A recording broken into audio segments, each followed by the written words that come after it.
Hi friends, అందరికీ నమస్కారం అండి. తెలంగాణ రాష్ట్ర వ్యాప్తంగా ఆసరా చేయుత పెన్షన్ లబ్ధాలకు సంబంధించి ప్రభుత్వం నుంచి ఇప్పుడు ఇంపార్టెంట్ ఫ్లాష్ అప్డేట్ అయితే రావడం జరిగిందనమాట. సో టాప్ 5 ముఖ్య అప్డేట్స్ ఏంటనేది తెలుసుకుందాం. సో చివరి వరకు చూడండి, అర్థమవుతుంది. మొదటిసారిగా ఛానల్ వస్తే వీడి కింద నల్లకల్ల సబ్స్క్రైబ్ బటన్ అయితే ఉంటుంది, దానిపైన నొక్కండి. కేంద్ర రాష్ట్ర ప్రభుత్వాల నుంచి ఎప్పటికప్పుడు ఏ చిన్న అప్డేట్ వచ్చినా మీకు ఫోన్కు ఉచితంగా ఎప్పటికప్పుడు అందించడం జరుగుతుందన్నమాట, తెలుసుకోవచ్చు. అది చూస్తున్న ప్రతి ఒక్కరు కూడా లైక్ చేయండి, మిత్రులకు వెంటనే షేర్ చేసే ప్రయత్నం చేయండి. ఇక వివరాలకైతే వెళ్ళిపోదామండి.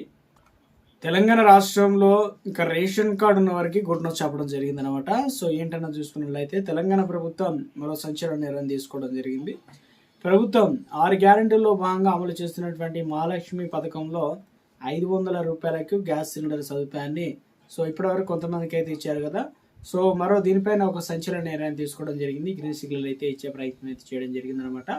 సో ఇక ప్రస్తుతం రాష్ట్ర వ్యాప్తంగా 42.90 లక్షల కుటుంబాలకు ఈ పథకం కింద ప్రయోజనం అయితే ఉంటుంది. సో ఇంతమంది అర్హత ఉన్నారనమాట లిస్ట్లో. అదేవిధంగా వీరికి 500 రూపాయలకే సిలిండర్ అనేది అందించడం అయితే జరుగుతుంది. తాజాగా మరో 5 లక్షల మందికి కుటుంబాలకు అర్హులందరికీ గుర్తించి ఈ కొత్తగా గుర్తించిన లబ్ధాల జాబితా ప్రభుత్వం ఆమోదం కోసం అయితే పంపడం అయితే జరిగిందనమాట.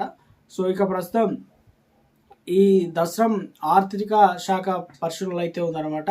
సో ఇక ఆమోదం లభించిన వెంటనే కొత్త గ్యాస్ సిలిండర్ ఏదైతే ఉన్నాయో గ్యాస్ కనెక్షన్ కలిగి ఉన్న వారందరికీ గుడ్ న్యూస్ అనమాట. వీరందరికీ కూడా ఇవ్వడం అయితే జరుగుతుందని చెప్తున్నారు. సో మహాలక్ష్మి పథకానికి సంబంధించి 500 రూపాయలకు గ్యాస్ సిలిండర్ అందించే పథకానికి సంబంధించి 2024 ఫిబ్రవరిలోనే ప్రభుత్వం నోటిఫికేషన్ అయితే జారీ చేయడం జరిగింది. అయితే ఇప్పుడు దీన్ని రాష్ట్ర వ్యాప్తంగా 91.49 లక్షల మంది దరఖాస్తులు అనేది చేసుకోవడం జరిగింది. అందులో అర్హత ఉన్న వారందరినీ పరిశీలిస్తున్నారు. సో అనంతరం అర్హులు ఎవరైతే ఉన్నారో వారిని గుర్తించారనమాట. సో అప్పటి నుంచి అర్హులైన కుటుంబాలు వినియోగించేటువంటి గ్యాస్ సిలిండర్ పైన ప్రభుత్వం సబ్సిడీ అయితే అందజేస్తుంది అనమాట. సబ్సిడీ పథకం కోసం అమలు కోసం రాష్ట్ర ప్రభుత్వం ప్రతి సంవత్సరం బడ్జెట్ అనేది 723 కోట్లు అనేది కేటాయిస్తుంది. కాబట్టి రేషన్ కార్డు అనేది ఈ పథకానికి తప్పనిసరి, ఎందుకంటే రేషన్ కార్డు ఉన్న వారికి గుడ్నెస్ అని చెప్పడం జరిగింది కదా. సో అందుకని చెప్పేసి మొట్టమొదటిగా అర్హత అనేది రేషన్ కార్డు అయితే ఉండాలి కుటుంబాలకు. ప్రస్తుతం ఈ పథకం వర్తిస్తుంది. రాష్ట్రంలో 1.20 కోట్ల పైగా గ్యాస్ కనెక్షన్ ఉన్నప్పటికీ వాటిలో కొన్ని కుటుంబాలకు వీటి గ్యాస్ కనెక్షన్ పరిధిలో అయితే రాలేదు. రాష్ట్రంలో గ్యాస్ కనెక్షన్లో కొందరు కుటుంబ సభ్యులు విదేశాలు ఇతర రాష్ట్రాల్లో నివసిస్తున్నారు కాబట్టి మరికొన్ని కుటుంబాల భార్యాభర్తలు పేర్ల మీద వేరువేరుగా ఉన్నాయి కాబట్టి కనెక్షన్లు. సో దీంతో గ్యాస్ కనెక్షన్ సంఖ్య అనేది పెరిగిపోయింది. కాబట్టి నిబంధనల ప్రకారం రేషన్ కార్డు లేకపోవడంతో చాలామంది ఈ సబ్సిడీ అనేది పొందలేకపోతున్నారు. ముఖ్యంగా ఇటీవల వివాహం చేసుకున్న కొత్త జంటలకి సమస్య ఎదుర్కొంటున్నట్లు అధికారులు అయితే గుర్తించారు.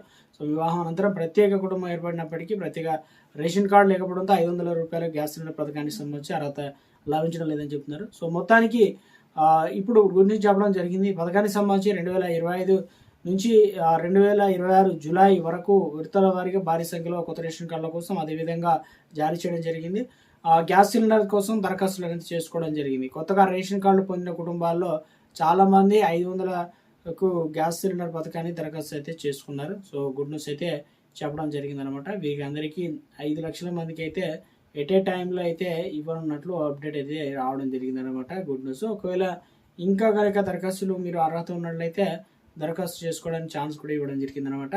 చేయుత పెన్షన్లకు సంబంధించి చూసుకున్నట్లయితే కొత్త చేయుత పెన్షన్ల దరఖాస్తులు అన్నది మరి ఎప్పటి వరకు టైం ఉంటుంది. దాంతోపాటు సో ఇక జిల్లాల వారి గ్రామీణాభివృద్ధి అధికారులు పట్టణ ప్రాంతాల్లో మున్సిపల్ కమిషనర్ తమ లాగిన్ ద్వారా దరఖాస్తులు అనేది స్వీకరణ ప్రక్రియ అనేది ప్రారంభించినట్లు ప్రభుత్వ వర్గాలు అయితే ఇప్పుడిప్పుడే సమాచారం అయితే అందడం జరిగింది. సో ఇప్పటి వరకు ఆఫీసర్ లాగిన్ ద్వారా 2000 పైగా అప్లికేషన్లు తీసుకోవడం అయితే జరిగింది. సో రాష్ట్ర ప్రభుత్వం 2.5 లక్షల కొత్త పెన్షన్లు మంజూరు చేయాలని చెప్పేసి సూత్రప్రాయంగా నిర్ణయం తీసుకోవడంతో సో ఇక మొత్తం మీద ఇది దశల వారీగానే ఇవ్వడం అయితే సాధ్యమవుతుందని చెప్పేసి ప్రభుత్వం అయితే వ్యక్తం చేస్తున్నారు. కాబట్టి సో తొలి విడత వచ్చేసి ఇప్పుడు దరఖాస్తు చేసుకున్నారు చాలామంది. 50,000 మందికి ఇచ్చేందుకు ప్రభుత్వం అవకాశం ఉన్నట్లుగా స్టార్టింగ్ అయితే అప్డేట్ ఇచ్చారు. ఈ నెలాఖరు దాకా దరఖాస్తు మనం చేసుకోవడానికి అవకాశం ఇచ్చారనమాట, ఆగస్టు 31 తారీఖు వరకు. సో మళ్ళీ వాటిని పరిశీలన ప్రక్రియ పూర్తిగా 2 వారాలు పట్టే అవకాశం అయితే ఉందంటున్నారు.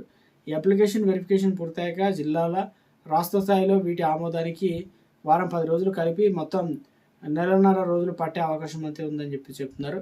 ఈ ప్రక్రియ అంతా పూర్తయితే అక్టోబర్ 1 నుంచి దశల వారీగానే ఏదైతే మనకు కొత్త పెన్షన్ల పంపిణీకి సంబంధించి అవకాశం అయితే ఉన్నట్లు అప్డేట్ అయితే రావడం జరిగింది. సో ఇందులో భాగంగానే ఓఏపీ కేటగిరీకి ఎందుకు ఇవ్వడం జరుగుతుందనంటే, సో ఇందులో చేయుత పెన్షన్ అనగా మొదట గుర్తొచ్చేది ఓల్డ్ ఏజ్ పెన్షన్. ప్రస్తుతం మంజూరు చేయనున్నటువంటి పెన్షన్ల నుంచి రాష్ట్ర ప్రభుత్వం వీటిని మినహాయించడం పట్ల అటు అధికార వర్గాల్లోనూ ఇటు ప్రజల విస్మయం వ్యక్తమవుతుంది. ఎందుకంటే వృద్ధాప్య పెన్షన్లో అర్హత వయసు 65 నుంచి 57 సంవత్సరాలు తగ్గించడంతో కేటగిరీల లబ్ధిదారుల సంఖ్య గణనీయంగా పెరిగితే రాష్ట్ర ప్రభుత్వం ఖజానా పైన పెరుంభారం పడుతున్న కారణంతో సో ఇక వీటిపైన కూడా ప్రభుత్వం దీన్ని పక్కన పెట్టిన అభిప్రాయం వ్యక్తమవుతుంది. మొత్తం మీద చాలా వరకు అయితే ఇప్పటివరకు రాష్ట్ర వ్యాప్తంగా కూడా పెన్షన్లకు సంబంధించినటువంటి స్టార్ట్ కావడం జరిగింది. ప్రక్రియ అనేది వెరిఫికేషన్ అయితే నడుస్తుందని చెప్తున్నారు అనమాట.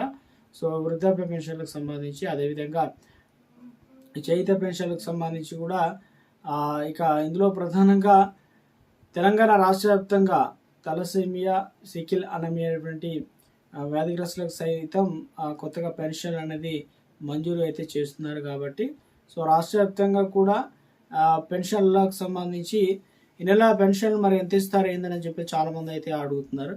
సో మీరు ఒకవేళ ఇప్పటివరకు దరఖాస్తు చేసుకోకపోతే తప్పనిసరిగా దరఖాస్తు చేసుకోండి. మొదట మీ పంచాయత్ సెక్రటరీని లేదంటే పట్టణ ప్రాంతాల్లో అయితే మున్సిపల్ కార్యాలయంలో సంప్రదించండి. సో బిల్ కలెక్టర్ను అక్కడ పెన్షన్లకు సంబంధించి ఏదైతే ఉందో ఒక దరఖాస్తు ఫామ్ అయితే ఉంటుంది. దానిపైన మీ యొక్క పేరు డీటెయిల్స్ అన్ని వివరాలు అయితే అందుబాటులో ఉంచండి. అందులో మెన్షన్ చేయండి. ఇప్పుడు ఫోటో అతికించండి. మీ యొక్క Aadhaar card, ration card, voter card, సంబంధిత డాక్యుమెంట్లు, క్యాష్ ఇన్కమ్ ఏదైతే ఉంటో అవన్నీ కూడా ఇవ్వాల్సి అయితే ఉంటుంది. బ్యాంక్ అకౌంట్ డీటెయిల్స్, జిరాక్స్ అయితే ఇవ్వండి. సో వారు వెరిఫై అయితే చేయడం అయితే జరుగుతుంది అనమాట. సో ఛాన్స్ అయితే ఇవ్వడం జరిగింది. కాబట్టి రాష్ట్ర వ్యాప్తంగా మనకు ఆగస్టు 15 తారీఖు నుంచే ప్రభుత్వం 15 లక్షల దాదాపు పెన్షన్లు ఏదైతే ఉన్నాయో వాటి అప్లికేషన్లో భాగంగా ప్రభుత్వం 2.5 లక్షల పెన్షన్లు అనేది కొత్త పెన్షన్లు ఇవ్వడానికి సిద్ధం కావడం జరిగింది అనమాట.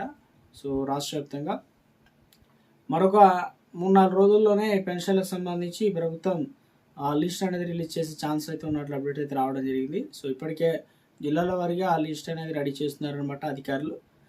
రాష్ట్ర వ్యాప్తంగా కూడా ఈ నెల పెన్షన్లకు సంబంధించి 21వ తారీఖు నుంచి అయితే పెన్షన్లు మనకు అందించడం జరుగుతుంది. యథావిధిగా గతంలో ఇచ్చిన విధంగానే మొత్తానికి పోస్ట్ ఆఫీసులో, అదేవిధంగా బ్యాంక్ అకౌంట్లో అయితే ఈ డబ్బులు అనేది అకౌంట్లో అయితే డబ్బులు జమ చేయడం అయితే జరుగుతుందన్నమాట. రాష్ట్ర వ్యాప్తంగా ఉన్నటువంటి ఆసరా పెన్షన్లకు సంబంధించి సో ప్రభుత్వం నుంచి ఆసరా పెన్షన్లకు కావచ్చు ఏ చిన్న అప్డేట్ వచ్చినా మీకు వెంటనే ప్రభుత్వ సంక్షేమ పథకాలకు లేటెస్ట్ అప్డేట్ వచ్చిన తెలియజేసే ప్రయత్నం అయితే చేస్తానండి. చూసిన ప్రతి ఒక్కరు కూడా లైక్ చేయండి. కొత్తగా ఛానల్ వస్తే తప్పకుండా సబ్స్క్రైబ్ చేసుకోండి. సో మిత్రులందరికీ వీడియోని షేర్ చేసే ప్రయత్నం చేయండి. డైలీ ఫాలో అవుతుండండి. Thanks for watching.